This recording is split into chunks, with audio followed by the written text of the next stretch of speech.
Bonjour! Aujourd'hui, nous allons parler textualité. Oui, alors il y a l'hétérotextualité, l'homotextualité, la bitextualité et plein de textualité. Aujourd'hui, nous allons parler de la fictotextualité. En quoi consiste cette étonnante attirance textuelle?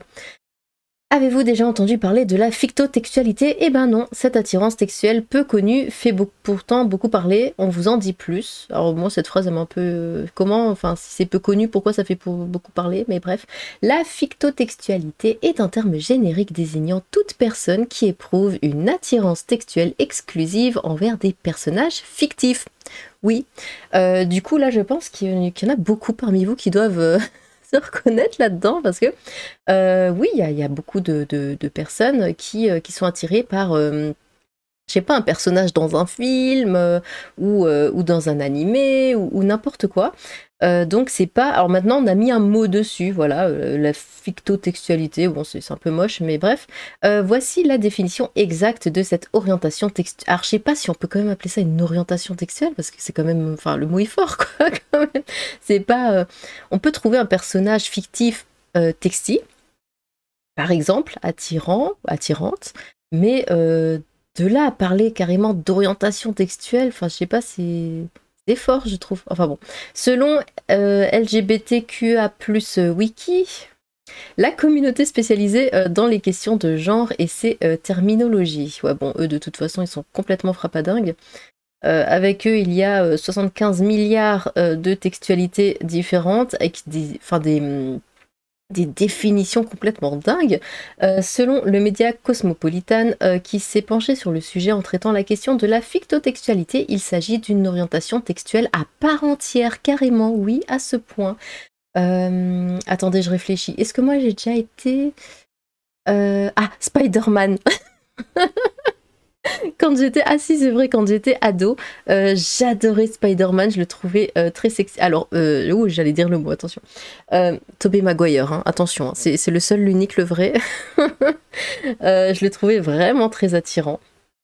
Mais de là à parler d'orientation textuelle à part entière, non, quoi, enfin non. Pour moi, c'était... oui, je le trouvais... Est-ce que c'était Spider-Man ou est-ce que c'était l'acteur? Là, maintenant, faut bien faire la différence. Je pense que ça marche plus si c'est des personnages d'animé finalement. Parce que si c'est un personnage d'un film, bon bah ça peut très bien être l'acteur finalement, comme là pour Spider-Man. Je me demande, est-ce que c'était vraiment le personnage Spider-Man, sa façon d'être, tout ça, ou est-ce que c'était l'acteur qui est très très mignon, hein, il faut le dire. Je ne sais pas, je ne sais pas. Mais du coup, est-ce que vous avez, vous, des personnages d'animé? On va partir là-dessus, d'animé ou autre, mais pas des acteurs quoi, que vous aimez bien. Est-ce que vous pensez que c'est vraiment pour vous une orientation textuelle, hein, c'est à part entière, comme ils disent, hein, vraiment, c'est vous êtes amoureux, vraiment, il y a de réels sentiments envers ce personnage, et vous voyez, oui, enfin, pardon, j'en bégaye, mais vous ne voyez pas avec quelqu'un de la vraie vie. Ça existe, on va dire, c'est par exemple cette personne qui s'est mariée avec Hatsune Miku, j'en avais déjà parlé dans une autre vidéo, j'avais plus son nom. Hatsune Miku, c'est donc une chanteuse japonaise, mais c'est une chanteuse virtuelle. Et quelqu'un s'est marié avec ce truc virtuel. Bon, ça, c'est vraiment une orientation textuelle à part entière. Et ça, c'est de la fictotextualité, du coup, j'imagine. Bon. Zoom sur une orientation textuelle méconnue. Cette orientation textuelle est en réalité une forme de fascination pour un personnage de fiction. Oui, alors là, du coup, on a le mot fascination qui est bien différent de textualité, hein. Enfin, pour moi en tout cas.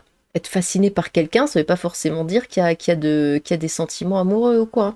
La fictotextualité est une attirance textuelle envers des personnages fictifs, indique ainsi Tanja Valisalo, chercheuse à l'université de... Oh, mais ils font chier, Jyväskylä, en Finlande. Ah oui, c'est pour ça. Et co-auteur d'une étude publiée en 2021 sur le sujet. Comme le rapporte Au Féminin, qui a relayé les propos de cette scientifique, l'objet de désir peut être un personnage d'un livre. Ah, c'est vrai que j'y avais pas pensé. Une bande dessinée, oui, télévision, cinéma, jeux, etc. Ah, des personnages de jeux.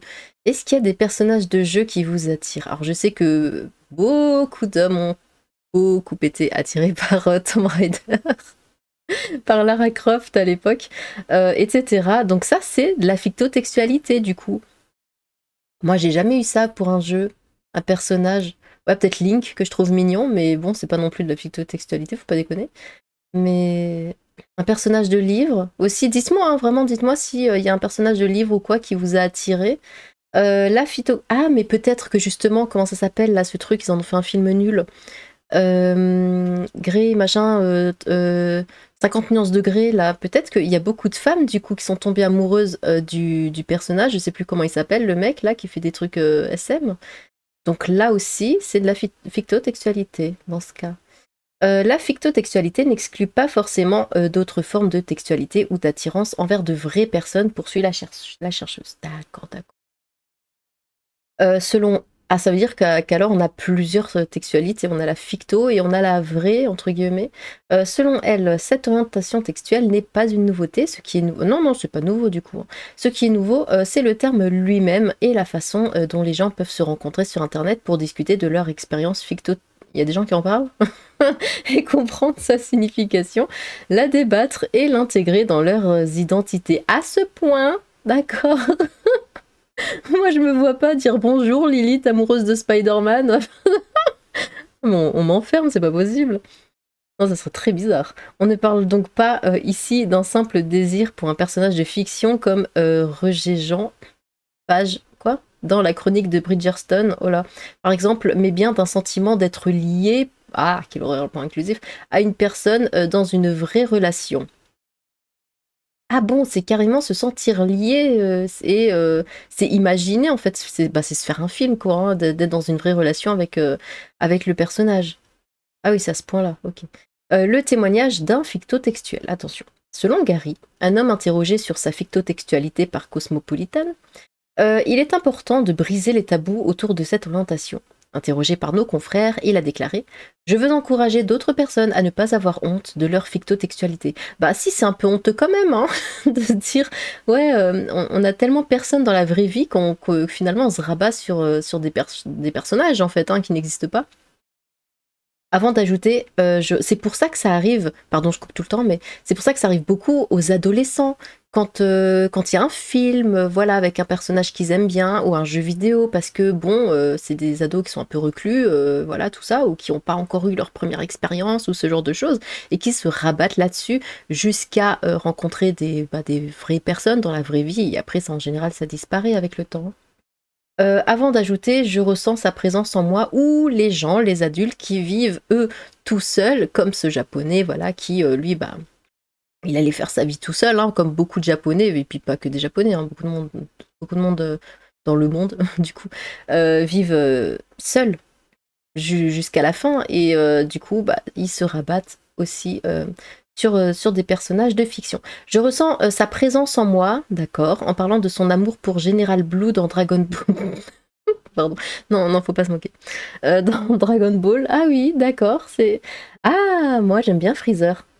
Pas au niveau... pas au niveau textualité, hein. Mais j'aime beaucoup Freezer, c'est mon personnage préféré. Dans Dragon Ball, je le trouve extrêmement classe.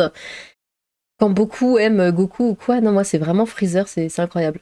Général Blue, c'est qui ça de nouveau dans Dragon Ball? C'est pourquoi je n'aime pas utiliser le mot personnage, car pour moi ce sont des êtres vivants, d'accord, comme nous, non, mais dans des mondes différents. Blue m'a beaucoup aidé dans la vie et je lui dois beaucoup. Il est non seulement l'amour de ma vie, d'accord, mais aussi mon meilleur ami. C'est pourquoi je veux lui donner tout l'amour qu'il mérite en retour, a-t-il confié à Cosmopolitan. Oui, bon, c'est clairement des gens qui ont quelques petits problèmes mentaux. Oui, on juge, hein, on juge très très fort. Non, parce qu'à ce niveau-là, non, c'est n'importe quoi. Cette orientation textuelle est d'ailleurs très présente sur des forums ou groupes de conversation privés. Beaucoup d'internautes sont troublés par le fait de ressentir de l'amour pour une personnage de fiction. Ils s'inquiètent de la question de la normalité ou de leur santé mentale. Oui, ils peuvent. Pourtant, comme le rapporte Au Féminin, la fictophilie et la fictotextualité n'ont pas été soumises à un diagnostic spécifique de santé.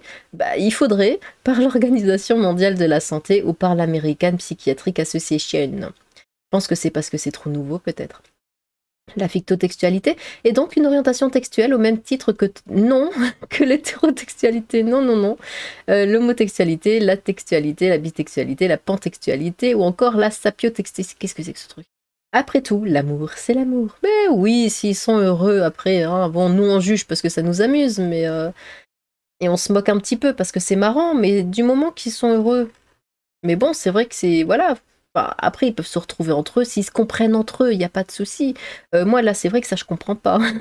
Attendez, c'était où? Je ressens sa présence en moi. Non, mais à ce point-là, moi, je ressentais pas Spider-Man en moi, hein. Oh mon Dieu. C'est qui Général Blue de nouveau? Je sais plus qui c'est. Pourtant, j'adore Dragon Ball, mais je vois plus du tout qui c'est. Je n'aime pas utiliser le mot personnage. Bah oui, mais c'est quand même un personnage, hein. C'est pour ça que ouais, vaut mieux qu'ils se retrouvent entre eux. Au moins, ils se comprennent. Et si ils en parlent à des gens qui ne vivent pas ça, c'est clair que là, ils vont se ramasser que du jugement, des moqueries, ce genre de choses. Exactement ce que je suis en train de faire, du coup. Parce que ouais, c'est quand même assez compliqué à comprendre. Mais voilà, s'il y a des gens, est-ce que vous y retrouvez là-dedans? Est-ce que vraiment, n'hésitez pas, hein, dites-le dans les commentaires, est-ce que vous avez un personnage que vous aimez à ce point-là, comme lui il dit, hein, que vraiment vous le voyez pas comme un personnage, c'est l'amour de votre vie, tout ça, machin, c'est aussi bon, son meilleur ami, voilà, bon. Est-ce que vous avez un personnage pour qui vous ressentez ce genre d'émotion? Ou avez-vous eu, si c'était dans le passé, hein, si c'était quand vous étiez ado ou autre, hein, n'hésitez pas à en parler dans les commentaires. Eh bien, j'ai hâte de vous lire. Sur ce, tchou!